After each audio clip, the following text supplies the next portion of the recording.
Okay, so here we are. Here is the playthrough of the first prototype of my game for DGM2610.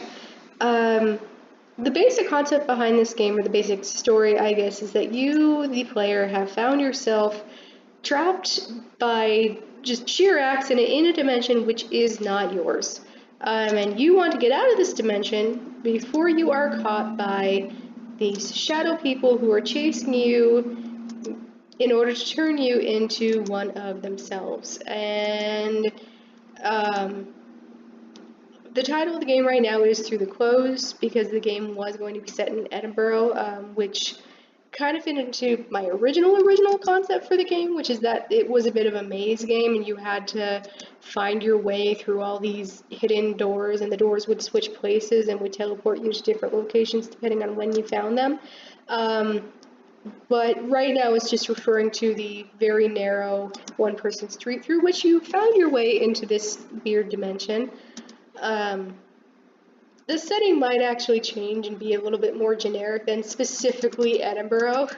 It has gotten slightly less specific than it was. It was originally Edinburgh in 1893.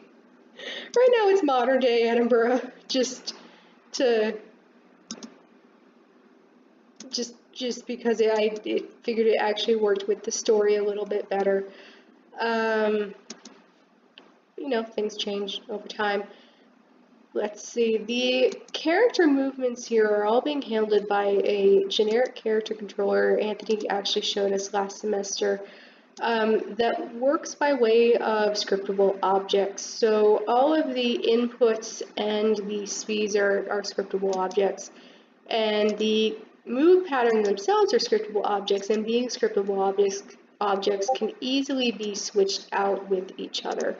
So right now I am on a run scriptable object, run move pattern, and when I hit the water, it just switched to a swim move pattern when I hit the trigger. And when I exit the box glider, exit the trigger, once I get to the end of this little river, or big river, this is the big river, then it's going to switch back to a walking move pattern, and when I press down shift, it's going to go into a run move pattern. This is the same thing that's happening on the climbing and the floating, which is going to be later on in the level. Here we go into a run.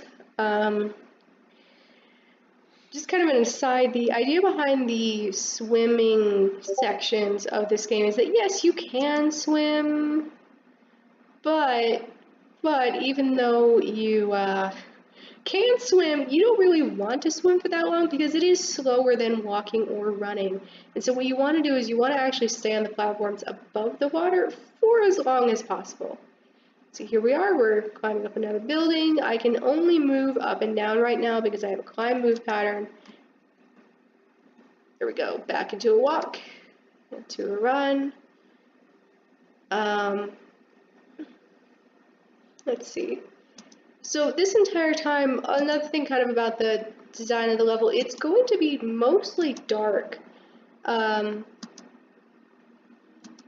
There is going to be a light. You're going to be carrying basically a flashlight or a lamp, and there will be sections where there are street lamps, and you can stay in the street lamps for, let's say, 5 seconds before the street lamp goes out.